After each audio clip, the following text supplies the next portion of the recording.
ഇന്ന് സംസാരിക്കാൻ പോകുന്നത് നിള നമ്പ്യാരെ കുറിച്ചിട്ടാണ്. സോഷ്യൽ മീഡിയയിൽ യൂസ് ചെയ്യുന്ന അല്ലെങ്കിൽ ഇൻസ്റ്റാഗ്രാം യൂസ് ചെയ്യുന്നവർക്ക് എല്ലാവർക്കും ഇപ്പോൾ നിള നമ്പ്യാർ ആരാണെന്ന് മനസ്സിലായിട്ടുണ്ടാവും. കഴിഞ്ഞ 2-3 ദിവസമായിട്ട് നിള നമ്പ്യാറുടെ പേരിനെ ചൊല്ലിയുള്ള ചെറിയൊരു വിവാദം നടന്നുകൊണ്ടിരിക്കുകയാണ്. അപ്പോൾ ആ വിവാദത്തിന് കാരണമായിട്ടുള്ള ഒരു ഇന്റർവ്യൂ ഏകദേശം 2 ദിവസം കൊണ്ട് 1 മില്യന് മുകളിൽ കാഴ്ചക്കാരുണ്ടാക്കിയ ഒരു ഇന്റർവ്യൂ ആണ് നിള നമ്പ്യാരുമായിട്ട് നടന്നത്. അപ്പോൾ അതിനകത്ത് പറഞ്ഞ ഒരു കാര്യമാണ്. അപ്പോൾ ഈ നിള നമ്പ്യാർ എന്ന് പറയുന്നത് മുസ്ലിമായിട്ട് ജനിച്ച ഒരു സ്ത്രീയാണ്. ഈ ഒരു മേഖലയിലേക്ക് വന്നപ്പോൾ പേര് മാറ്റി നിള നമ്പ്യാർ എന്ന് സ്വീകരിച്ചു എന്നാണ് പറയുന്നത്. അപ്പൊ നമുക്ക് ആ വീഡിയോയിൽ ആ ഇന്റർവ്യൂവിൽ നിള പറഞ്ഞിരിക്കുന്ന ആ കാര്യം നമുക്കൊന്ന് പറയാം. ഞാൻ ആദ്യം തന്നെ പറയാം, ഈ നിള നമ്പ്യാർ എന്ന് പറയുന്ന ഈ പെണ്ണ് പറയുന്ന പല കാര്യങ്ങളും ഞാൻ എതിർക്കുകയാണ് ചെയ്യുന്നത്. അത് എന്തൊക്കെയാണെന്നും നിള നമ്പ്യാർ പറഞ്ഞ കാര്യങ്ങൾ നമുക്കൊന്ന് കേട്ടു നോക്കാം. ഞാൻ ആദ്യമേ കൃഷ്ണഭക്തിയായിരുന്നു ഒന്നത്. പിന്നെ നിളയിലോട്ട് മാറിയപ്പോൾ പേര് ഇൻസ്റ്റ പുതിയൊരു ഐഡിയ എടുത്തപ്പോൾ നിള നമ്പ്യാർ എന്ന് സ്വയമേ ഇട്ടതാണ്. പിന്നീട് അതിലോട്ട് അങ്ങ് കൺവേർട്ട് ആയതാണ്. കാരണം കമ്മ്യൂണിറ്റിയിൽ നിന്ന് ഓൾറെഡി പുറത്തായി, അവർ പുറത്താക്കി. അത് അവരുടെ റീസണാണ്. മതപരമായിട്ട് ഞാൻ ചെയ്യുന്ന വർക്ക് ഒരിക്കലും മതത്തിന് യോജിച്ചതല്ല. ഓക്കെ, അതുകൊണ്ട് ഇപ്പൊ ഈ നിള നമ്പ്യാർ ഒരു നമ്പ്യാർ നായർ കാസ്റ്റ് വൈസാണല്ലോ നമ്മൾ വരുന്നത്. അപ്പോൾ നിള എന്നുള്ള പേര് ഒരു പേര് നമുക്ക് അക്സെപ്റ്റ് ചെയ്യാൻ വലിയ ബുദ്ധിമുട്ടൊന്നുമില്ല. ഇഷ്ടമുള്ള പേര് നമുക്ക് ചൂസ് ചെയ്യാം. പക്ഷെ അതിന് പുറകെ ഈ കാസ്റ്റ് സർനെയിമായിട്ട് നമ്മൾ ചെയ്യുമ്പോൾ നമ്മൾ ആ കാസ്റ്റിൽ ജനിച്ചതുകൊണ്ടാണ് നമ്മൾ മിക്കവാറും ആളുകൾ അത് സർനെയിമായിട്ട് കൊണ്ടുപോകുന്നത്. അപ്പോൾ ഈ നമ്പ്യാർ എന്നുള്ളത് ജനിക്കാത്തവരും ഇടുന്നില്ലേ, നമ്പ്യാർ നായർ അങ്ങനെ ഇടുന്നില്ലേ, ഒരുപാട് പേരുണ്ട്.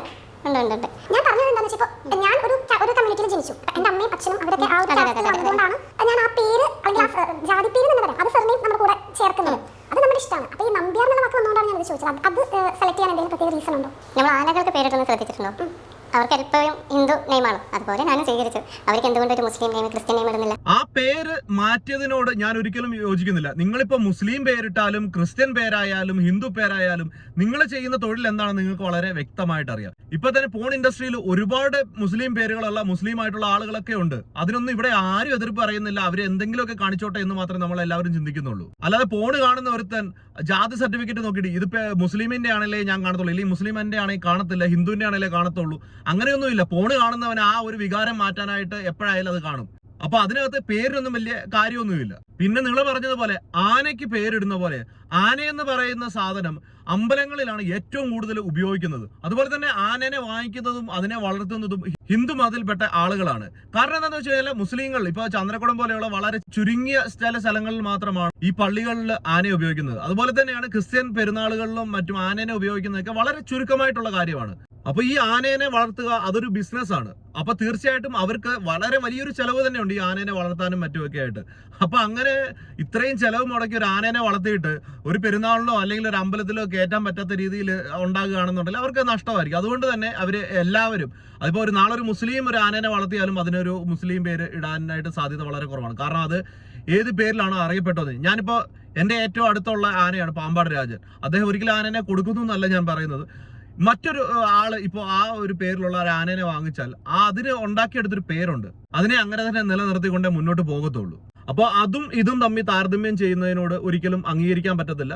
അപ്പൊ ആ ആനയുടെ കാര്യം പറഞ്ഞുകൊണ്ട് നിന്റെ പേര് മാറ്റിയതിനെ ഒരിക്കലും അതിന് തമ്മിൽ താരതമ്യം ചെയ്യാൻ പറ്റാത്തൊരു കാര്യം തന്നെയാണ്. പിന്നെ ഇതിനകത്ത് നിങ്ങൾ പറയുന്ന ഒരു സംഭവം, ടീഷർട്ട് ഇട്ട ഒരു ഫോട്ടോ ഇൻസ്റ്റഗ്രാമിൽ ഇട്ടപ്പോഴത്തേന് നിങ്ങളെ പള്ളിയിൽ നിന്ന് പുറത്താക്കി, ആ മഹലിൽ നിന്ന് നിങ്ങളെ പുറത്താക്കി എന്നൊക്കെയാണ് പറയുന്നത്. കാരണം ഫാമിലി ഒന്ന് കമ്മ്യൂണിറ്റിയിൽ നിന്ന് പുറത്തായി. പിന്നെ നാട്ടിൽ അല്ല, അതിന് മുന്നേ തന്നെ ഞാൻ ഷോർട്സും ഒരു ജസ്റ്റ് ടീഷർട്ടും ഇട്ടിട്ട് നോർമൽ ഫോട്ടോഷൂട്ട് ചെയ്തിട്ടാണ് അവർ കമ്മ്യൂണിറ്റിയിൽ നിന്ന് പുറത്താക്കി. ഇതുകൊണ്ടല്ല. ഞാനും ഒരു മുസ്ലിമാണ്. ഞങ്ങളുടെ പള്ളിയിലുള്ള ഒരുപാട് പെണ്ണുങ്ങൾ ഇൻസ്റ്റാഗ്രാമിലും എല്ലാം യൂസ് ചെയ്യുന്നതാണ്. അങ്ങനെ ഒരു ടീഷർട്ട് ഇട്ടൊരു ഫോട്ടോ ഇട്ടതിന്റെ പേരിലൊന്നും ഒരു പള്ളിയിൽ നിന്നും പുറത്താക്കിയിട്ടൊന്നും ഞാൻ കേട്ടില്ല. അങ്ങനെ പുറത്താക്കണം എന്നുണ്ടെങ്കിൽ ഞാൻ ഇതിനു മുമ്പ് ഞാനൊരു വീഡിയോ ചെയ്തിട്ടുണ്ടായിരുന്നു ജസ്നയെ കുറിച്ചിട്ട്. നമ്മുടെ ഗുരുവായൂരിൽ കൃഷ്ണന്റെ ഫോട്ടോ വരച്ചു കൊടുക്കുന്ന ജസ്നയെ കുറിച്ചിട്ട്. ജസ്ന കുട്ടികൾ ഇപ്പോഴും മദ്രസയിൽ പഠിക്കുന്നുണ്ട്. ജസ്ന ഇങ്ങനെ കൃഷ്ണന്റെ പടവും എല്ലാം വരച്ച് നടക്കുന്നതിന്റെ പക തീർക്കാനായിട്ട് ഉസ്താദ് മദ്രസയിൽ വെച്ച് തല്ലുന്നു. കുറച്ചു നാൾ മുമ്പ് ജസ്ന ഉന്നയിച്ച ഒരു പരാതി എന്ന് പറയുന്നത്. അപ്പൊ അതൊക്കെ അവിടെ നിൽക്കട്ടെ. പിന്നെ ഇതിനകത്ത് നിങ്ങൾ പറയുന്ന മറ്റൊരു കാര്യം, അഭിനയത്തിനോടൊക്കെ ഭയങ്കര താല്പര്യമുള്ള ആളായിരുന്നു. മോഡലിംഗ് അങ്ങനെയുള്ള കാര്യങ്ങളൊക്കെ താല്പര്യമുള്ള കാര്യം. അപ്പോൾ സിനിമയിൽ ഏതൊക്കെയോ അവസരങ്ങൾ വന്നിരുന്നു. അന്ന് ഇതുപോലെ ഈ കാസ്റ്റിംഗ് കൗച്ച് എന്ന് പറയുന്ന പോലെ കൂടെ കിടക്കേണ്ട കാര്യം പറഞ്ഞപ്പോൾ അതിനെ എതിർത്തുകൊണ്ട് സിനിമ എന്ന മേഖല വേണ്ട എന്ന് തീരുമാനിച്ച് പോയതായിരുന്നു. അതിനുശേഷം കുറച്ച് ആളുകൾ ന്യൂഡ് ഫോട്ടോഷൂട്ട് എടുക്കുന്നതിന് വേണ്ടിയിട്ട് നിളേനെ സമീപിച്ചു. അന്നും ഇതിനോട് എതിർപ്പായതുകൊണ്ട് വേണ്ട എന്ന് തീരുമാനിക്കുകയായിരുന്നു. പിന്നീട് സാമ്പത്തികമായിട്ട് കുടുംബത്തിൽ ഒരുപാട് പ്രശ്നങ്ങളൊക്കെ വന്നു കഴിഞ്ഞപ്പോഴത്തെ ഹസ്ബൻഡ് ഉണ്ട്, 2 കുട്ടികളും ഉണ്ട്. അപ്പൊ അങ്ങനെ കുടുംബത്തിൽ വലിയ പ്രശ്നങ്ങളൊക്കെ വന്ന സമയത്ത് ആത്മഹത്യനെ കുറിച്ച് വരെ ചിന്തിച്ചിരുന്നു. പക്ഷെ കുട്ടികളെ ഓർത്തുകൊണ്ട് അവർക്ക് ആത്മഹത്യ ചെയ്യാനായിട്ട് സാധിച്ചില്ല. അപ്പോഴാണ് ഈ ഒരു ഫോട്ടോഷൂട്ടിനെ കുറിച്ച് ചിന്തിക്കുകയും എന്നാൽ പിന്നെ ഫോട്ടോഷൂട്ടിന് പോകാം, അല്ലെങ്കിൽ ഇങ്ങനെ ഒരു മേഖലയിലേക്ക് കടന്നു പോകാം എന്ന് ചിന്തിച്ചത്. ഫോട്ടോഷൂട്ട് എന്നൊക്കെ പറഞ്ഞാൽ നിങ്ങൾക്ക് അറിയാം, എല്ലാവർക്കും ഇനി പറഞ്ഞു തരേണ്ട കാര്യമൊന്നുമില്ല. ഈ പറയുന്ന ന്യൂഡ് ഫോട്ടോഷൂട്ടിലൂടെ ഒരുപാട് പൈസ എന്ന് വെച്ചാൽ ചിന്തിക്കുന്നതിനപ്പുറത്തേക്ക് പൈസ ഉണ്ടാക്കുന്ന ആളുകളെ കുറിച്ചിട്ടൊക്കെ അറിയാം. നമ്മുടെ വേറൊരു പേരിൽ നായരുള്ള ഒരു ചേച്ചിയുണ്ട്. 2-3 BMW, മിനി കൂപ്പർ, അങ്ങനെ ഒരുപാട് ലക്ഷറി കാറുകളൊക്കെ കയറ്റിയിട്ട് ഫോട്ടോസ് ഇട്ട് വീഡിയോസ് ഒക്കെ ഇൻസ്റ്റാഗ്രാമിലൊക്കെ ഷെയർ ചെയ്യുന്ന ഒരു ചേച്ചിയുണ്ട്. ആ ചേച്ചിയും ഇതുപോലൊക്കെ തന്നെയാണ് ജീവിച്ചുകൊണ്ടിരിക്കുന്നത്. അപ്പൊ അങ്ങനെ ഒരു മേഖലയിലേക്ക് കടന്നു വന്നപ്പോൾ മതം അനുവദിക്കാത്തത് കൊണ്ടാണ് നിങ്ങൾ പേര് മാറ്റിയെന്ന് പറയുന്നു. നിങ്ങളെ ഓൾറെഡി പള്ളിയിൽ നിന്ന് പുറത്താക്കിയതാണ്. നിങ്ങൾ പള്ളിയുടെയോ അല്ലെങ്കിൽ മതത്തിന്റെയോ ഒരു ചുറ്റുപാടിലല്ല നിങ്ങൾ ജീവിക്കുന്നതെന്നുണ്ടെങ്കിൽ പിന്നെ എന്തിന് നിങ്ങൾ പേര് മാറ്റണം? ആ പള്ളിക്കാരുമായിട്ട് ഒരു ബന്ധവുമില്ല, ആ ഒരു മതവുമായിട്ട് ബന്ധമില്ലെന്നുണ്ടെങ്കിൽ നിങ്ങളുടെ പേര് എന്തായാലും നിങ്ങൾ ആർക്ക് എന്ത് പ്രശ്നമാണോ ഉള്ളത്? ഇതിലിപ്പോ നിള തന്നെ പറയുന്നുണ്ട്, ഹസ്ബൻഡാണ് കൂടെ ഉള്ളത്, ഹസ്ബൻഡിന്റെ അനുവാദത്തോടു കൂടി തന്നെയാണ് ഈ ഫോട്ടോഷൂട്ടും കാര്യങ്ങളും എല്ലാം ചെയ്യുന്നത്. പക്ഷേ ഇൻസ്റ്റാഗ്രാമിൽ കൊടുത്തിരിക്കുന്നത് ഹാപ്പിലി ഡിവോഴ്സർ എന്ന് പറഞ്ഞിട്ടാണ് ഇൻസ്റ്റാഗ്രാമിൽ കൊടുത്തിരിക്കുന്നത്. അതിനെക്കുറിച്ച് എന്താണ് നിള പറയുന്നതെന്ന് നിങ്ങളൊന്ന് കേട്ടു നോക്കിയേ. ഹാപ്പിലി ഡിവോഴ്സ്ഡ് എന്ന് കണ്ടു. അപ്പോൾ അത് വെറുതെ ആളുകൾക്കുള്ള ഒരു ക്യൂരിയോസിറ്റിക്ക് വേണ്ടി കൊടുത്തതാണ്. അതായത് ഈ ഡിവോഴ്സ് എന്നുള്ളത് ഒരു കടലൻ കാണുമ്പോൾ കൂടുതൽ ആളുകളെ ഫോക്കസ് ചെയ്ത് ആക്ച്വലി അതൊരു നെഗറ്റീവ് സ്ട്രാറ്റജി അല്ലേ? അങ്ങനെ അപ്പൊ അറിയാം ഏത് രീതിയിൽ ഒരു പ്രൊഫൈൽ ക്രിയേറ്റ് ചെയ്താൽ എങ്ങനെ വൈറലാകാൻ പറ്റുമെന്ന് വളരെ വ്യക്തമായിട്ട് അറിയാവുന്ന ആള് തന്നെയാണ് നിള എന്ന് പറയുന്നത്. അതായത് ഡൈവോഴ്സ് ചെയ്ത് നിൽക്കുന്ന ഒരു സ്ത്രീയോട് സമൂഹം എങ്ങനെയായിരിക്കും പെരുമാറുന്നത്, അതായത് ഇങ്ങനെ ഒരു ഫോട്ടോഷൂട്ട് നടത്തുന്ന ഒരു പെണ്ണിനോട് സമൂഹത്തിൽ നിന്ന് ഏത് രീതിയിലുള്ള അപ്രോച്ച് ആയിരിക്കും ഉണ്ടായിരിക്കുന്നതെന്ന് വളരെ വ്യക്തമായിട്ട് മനസ്സിൽ പ്ലാൻ ഉള്ള ആൾ തന്നെയാണ്. അതുകൊണ്ട് തന്നെയാണ് ഇപ്പോൾ പുതിയൊരു യൂട്യൂബ് ചാനൽ തുടങ്ങിയിട്ടുണ്ട് നിള നമ്പ്യാറിന്റെ പേരിൽ. ആ യൂട്യൂബ് ചാനലിൽ ഏകദേശം 10-11 വീഡിയോ ഇട്ടിട്ടുള്ളൂ. 42,000-ന് മുകളിൽ സബ്സ്ക്രൈബേഴ്സ് ഉണ്ട്. എല്ലാ വീഡിയോയും 200K 300Kക്ക് മുകളിലേക്കാണ് അതിന്റെ വ്യൂ എല്ലാം പോയിരിക്കുന്നത്.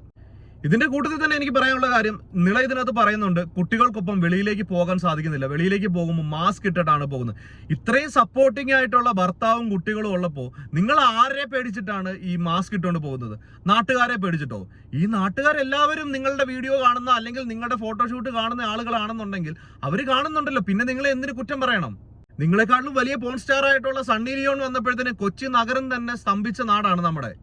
ഈ ഇന്റർവ്യൂവിൽ തന്നെ നിളയോട് ചോദിക്കുന്നുണ്ട്, അപ്പോൾ മക്കളിൽ നിന്ന് ഇങ്ങനെ ഒരു ചോദ്യം വരുമ്പോഴത്തേന്, ഇങ്ങനെ ഒരു ഇൻഡസ്ട്രിയിലേക്ക് കടന്നു പോകേണ്ട വരുമോ എന്നൊരു ചോദ്യം ചോദിക്കുമ്പോഴത്തേന് എന്തായിരിക്കും മറുപടി എന്ന് നിളയോട് ചോദിച്ചപ്പോൾ നിള പറഞ്ഞൊരു മറുപടി ഉണ്ട്. ഈ ക്വസ്റ്റ്യനാണ് ഞാൻ ആദ്യം അവനോട് പറഞ്ഞു, ഇങ്ങനെ ഒരു ക്വസ്റ്റ്യൻ വരും. അപ്പോൾ അവൻ പറഞ്ഞത് എത്രയേ ഉള്ളൂ, ഓരോ വ്യക്തികൾക്ക് ഓരോ ജീവിതമുണ്ട്, അത് അവരാണ് ചൂസ് ചെയ്യേണ്ടത്. എൻ്റെ ജീവിതം ഞാനാണ് ചൂസ് ചെയ്യേണ്ടത്, അമ്മയുടെ ജീവിതം അമ്മയാണ് ചൂസ് ചെയ്യേണ്ടത്, അത്രയല്ലേ ഉള്ളൂ. അങ്ങനെ പറഞ്ഞു.